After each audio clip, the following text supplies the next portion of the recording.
It's been a while, friends. I've been, if you've been following the channel along, just greased up my boots. But if you've been following the channel along, this, for me, I don't know why I'm an underdog guy. I am. I like old things that, so if you look at this, it actually got left. It hasn't been abused other than used. See the sidewall there? It's thin, but it's only thin at the top. There's still so anyways, my point is, I'm going to resurrect this axe for someone. I've already started, like there's a lot of work. You see this?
I don't want to touch this up here.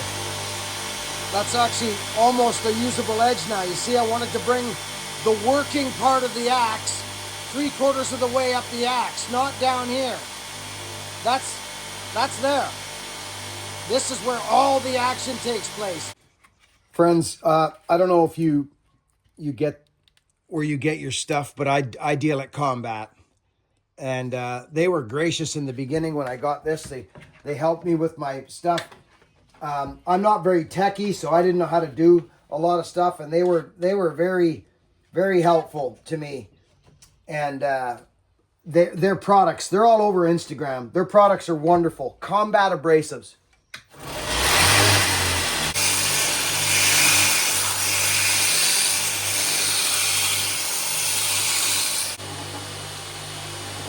So it's a slow process, friends. You got to bring it down slow. See, we'll bring that over.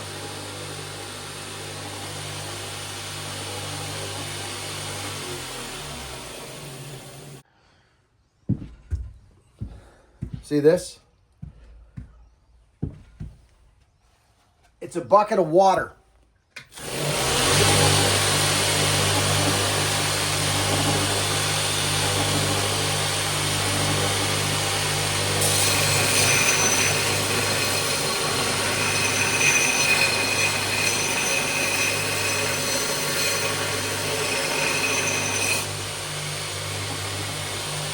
So some folks don't have the eye coordination for it.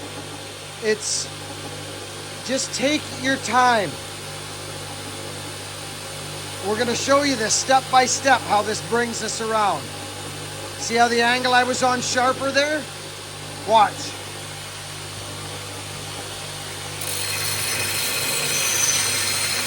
Friends, I do most of my stuff by eye and by hand. I don't have, well, besides the machine, you know what I'm talking about. I don't have jigs or nothing. I think I say that again in the video, but you really, I used to do it by files until some gracious fellas got together and got me this beautiful machine. It's an Alex Steel grinder, and it completely revolutionized my little thing.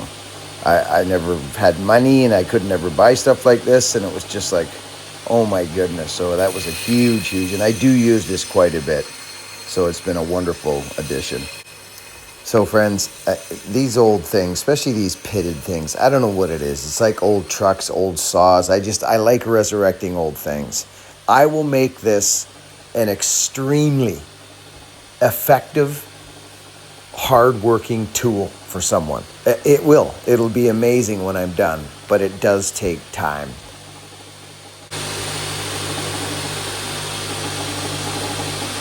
See what's happening?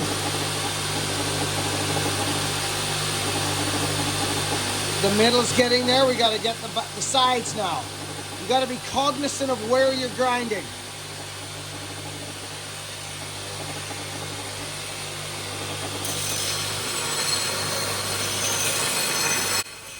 Friends, I do a lot of stuff by hand. Most of my stuff, I don't have sharpening jigs or anything like that. I just have always had good hand-eye coordination, and I just come at stuff slowly. I keep the water on it. There I go down for a dip in the water. I keep it cool. You can do lots of stuff by hand and by eye. I do most of my stuff by eye, actually, to be quite honest with you. But it takes a while to get to that level. Especially here. See, look at here. This is fairly even, but I've done so many of these old projects that to me I know what the end result is and I know how to get there. But I didn't in the beginning. It took time.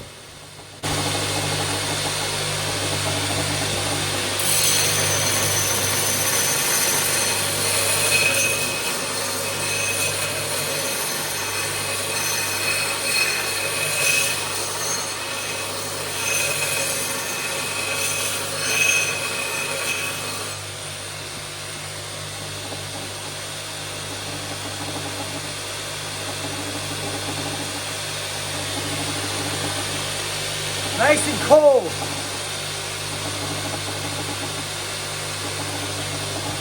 Each time you grind, stop and take a look.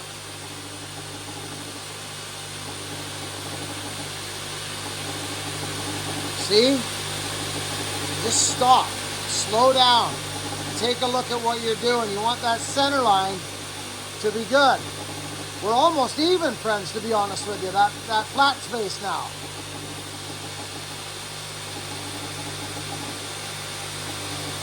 This is going to be a wild axe. Wild. See how it's a little fatter here than there?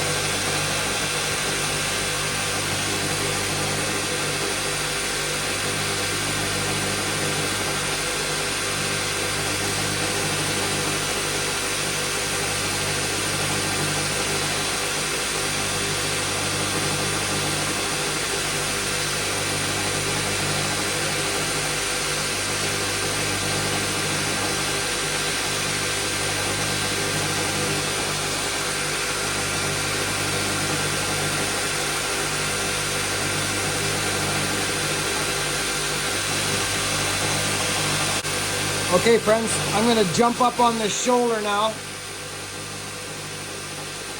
What I mean by that is I'm going to stay off the edge and I'm going to come in here now.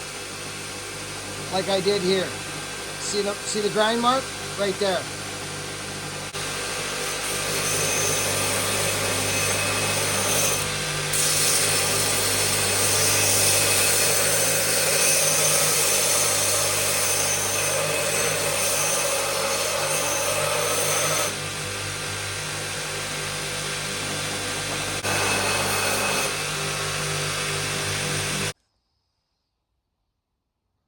Here, let's turn you guys just slightly, a little bit like this. This might help. Right? So it's about a center line. You can see the center line here now. I'll come in and I'll straighten this up to get that center line. But to be honest, we're getting there. The top is always the fattest and worn out because it's what gets busted down and worn out. We're getting there, friends.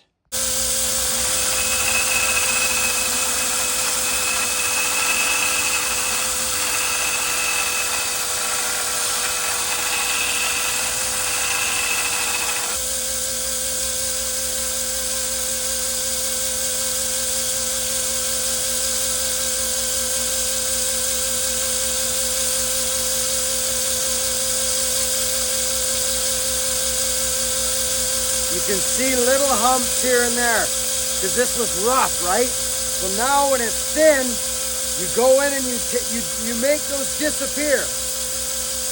It's not bad, but there is a couple, friends. Right there, you're best to go on the soft part.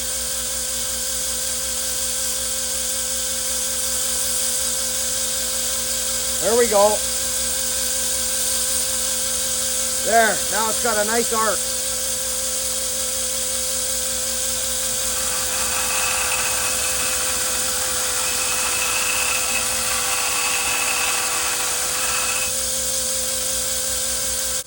So friends, right here, you'll see I'm in the corners. See, right there's always the part that's hard to get. You have to be careful in there because you can heat things up and burn your steel. So you just got to stay off the tip as much as possible, right? So I'm going in and I got a couple different techniques I use here. We're nearing the finished product here now.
Well, I said it before and I'll say it again. There's something about you find, this goes way back for me, friends. We've never had any money. So I had a teacher one time. We lived way out in the bush and a teacher knew me from school. Obviously, he was my teacher and I would ride my bike to school and the bike would break and he brought me over carcasses. I remember this. I used to build bikes, like 10 speeds, and I used to get carcasses that people didn't. I'd get into the Shimano parts and I would scrape all the parts off them and I would build. I remember one I built was the Green Machine. It was a beauty. Now!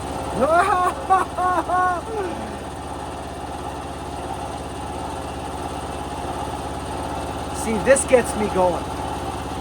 This is what gets me going. This kind of stuff. Now, we go after a handle. Don't we, friends? Yeah, we do. That's exactly what we do. We go after a freaking handle. Now, I've got, look at this one.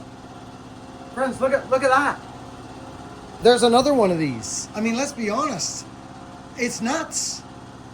Will it work again? Of course it will. Or it'll hang on some guy's wall as a memory. This came from Australia, this head. Ish, my buddy Ish. The Dayton. The freaking Dayton. This is the perfect axe bevel. Edge. It is. It's perfect. 90% of the work on an axe gets done right here. Right there. This gets beaten down from not good axemanship. That's how that gets beaten down.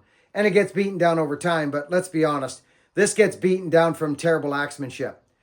Let's evolve, friends. Let's evolve. Right? So this is where the axe gets its most use. Right there.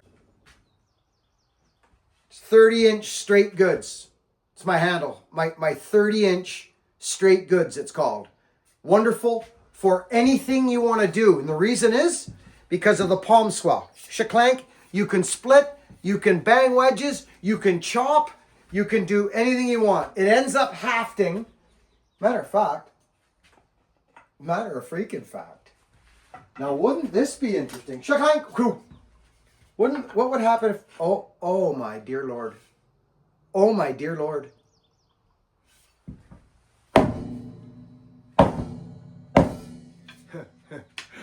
Are you freaking serious right now?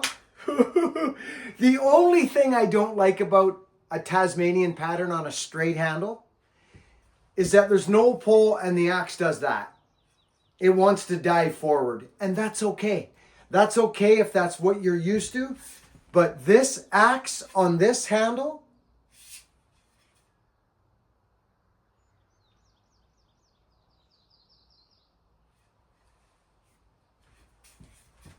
is there something wrong with that? Am I missing something?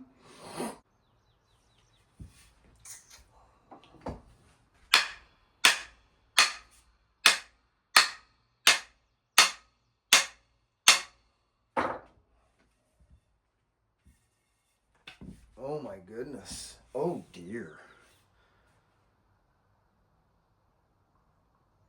Oh my goodness graciousness.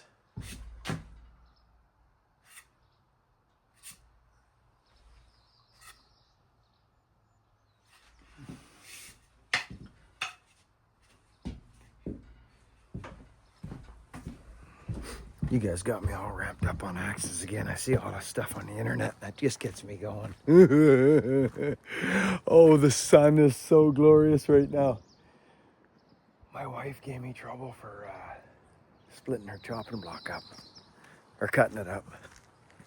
Here, let's just do something silly. We know that, I mean, I should actually half this thing.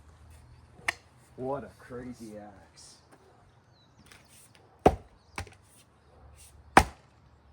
Oh, you see that? It's stuck. Why do you think that is?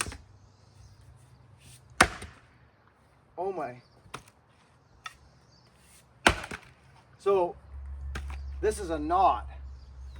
We're pounding straight into a knot with a freshly, friends,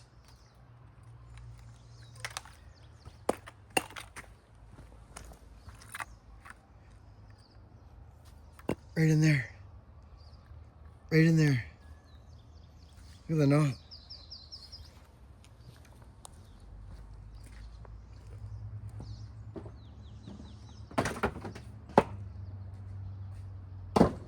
Okay, I can't believe what I just made.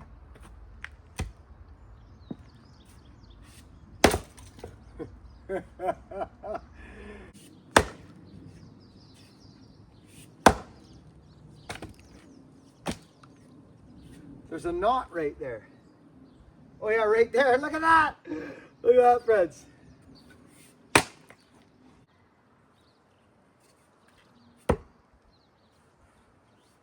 Oh my gosh, I gotta go to work now.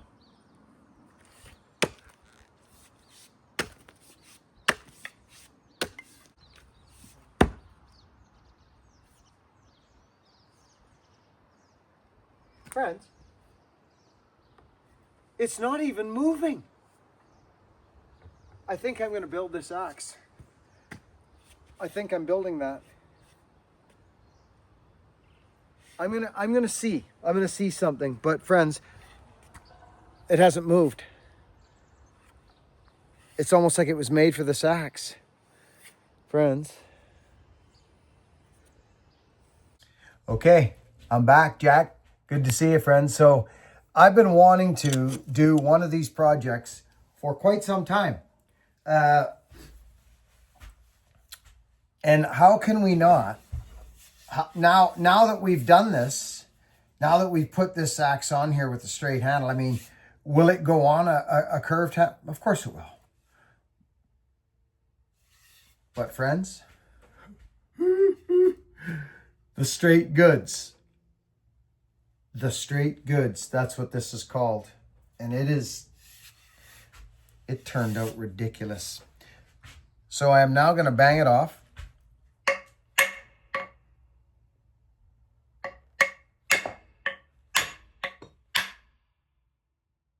Friends, it's not coming off. There's no wedge in it, friends. It's not coming off the handle. I'm not even joking.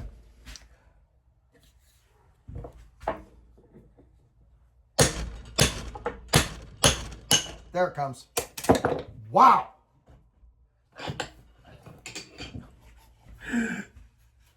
So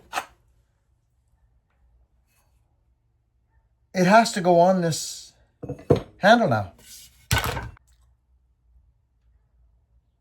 It's just, well, because it's straight up and down grain, and it's a straight goods handle, friends. 30-inch straight goods, which is what we're doing. That's what this thing's going on, straight handle. That's it. Let's do it.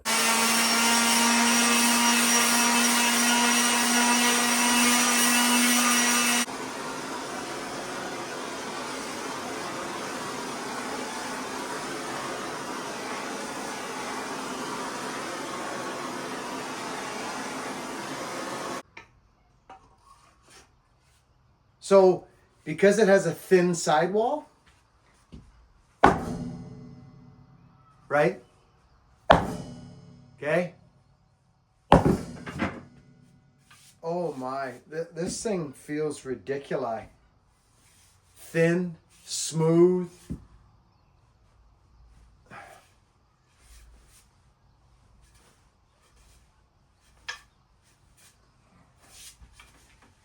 Listen for that.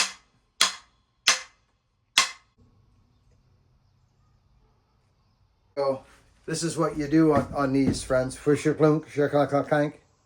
Is that 2/3 down the axe? Is it? Oh, it is too. Nice. Okay. Oh, so let's do this. Measure our wedge. We don't have a lot to, but I'm an overhafter. So what do we got here? We're going to take a 1/4 inch off this wedge. We're going to stick it. There it is. Let's see how we do. You guys want to see it go down, don't you? Why don't we start like this? Why don't we start like this? Because this axe ain't going anywhere.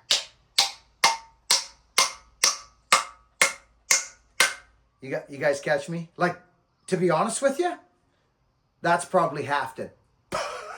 Seriously. Oh my. Oh yeah, she's already cracking the wood.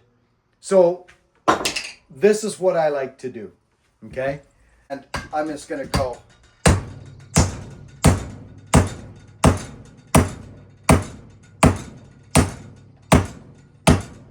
Look at that. Wow. I'm gonna cut this off. I'll be right back. As all my brothers and sisters and me. Oh yeah.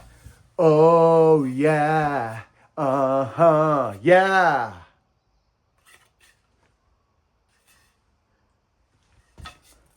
Deadly. He's got an axe. He's deadly. He's got one. I think what I'll do is I'll put a slight little, there it is, my brush. Just so you can see the magic. I know everybody likes to see the magic at the end of it.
You know, it's funny, friends. The bit of this axe, do you know what I mean? It's round, like a moon. See this? Opposed to this. Now, I know it's always to do with profile, but, right? I have found in my research that this round, you get further penetration with a round bit than you do a square bit. Has anybody experienced this? I'm only talking on entry, which is kind of important. So, like, how deep are we getting with this? This, right? That's about 3 inches of well, more, 4 inches. Are we getting more? See, it just feels thuddier to me. That feels thuddier than this. They both feel fine, but this is going deeper. Wouldn't it have to be going deeper, friends? And what I'm talking about is this. This is what I want to talk to you about. What is going smoother? What is smoother? I'm talking on entry and entry only. What's going to be smoother? Is it plain and simple, friends? It's physics? Is it just right there? Oh. So is that going deeper than that? It won't even stick there. So actually, that's very interesting to me. Look at, so I guess what I'm asking you, is this going in to the wood better than this big flat surface? That is my question.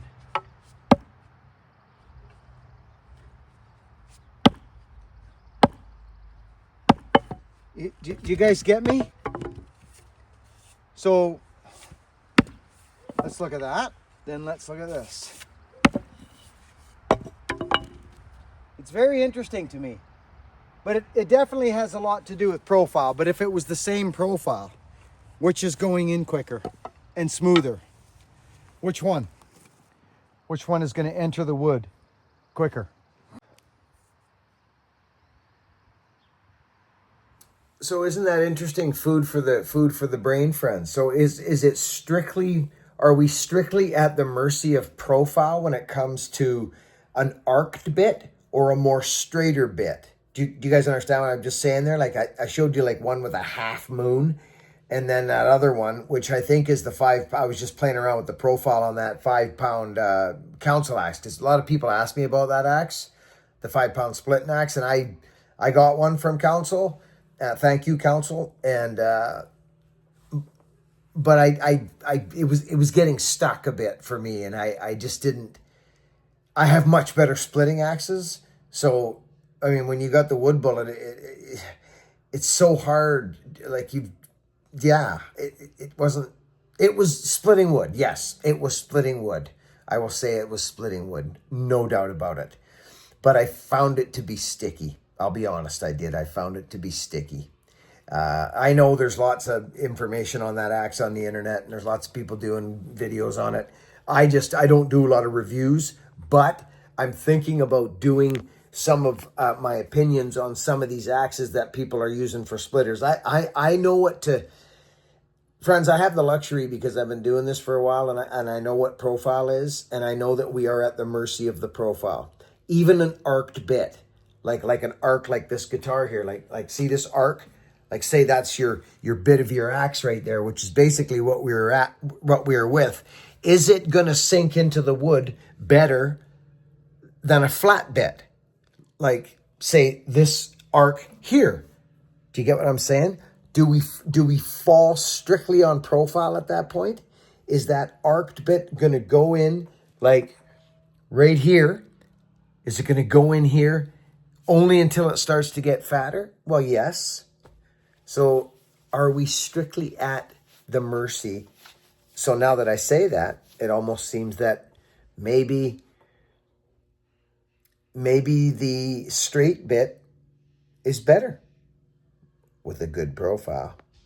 Think about this stuff, friends. It's very interesting to me. I do know that an arced bit is better on the crosscut. Do you know what I mean by that? Like standing buck, right? Like bucking logs in half for firewood. I believe an arced bit is better for that. But as far as splitting wood goes, we're splitting hairs now. I think we're splitting hairs. It's about what affords you the most ergonomics, I think, as it comes down to this point with profile. And I like to have a toe out there. I do. I like a toe out there so I can play with wood and stick my axe and do my thing. So I got to be honest, I'm kind of an in-betweener. I like an in-between. I don't like that really arc that I've got on this axe as much as I do, say, the wood bullet profile or even the one that Council has. Something for you to think about. I love you. Thank you for being here. Work hard, be honest, and be kind. Catch you on the next one.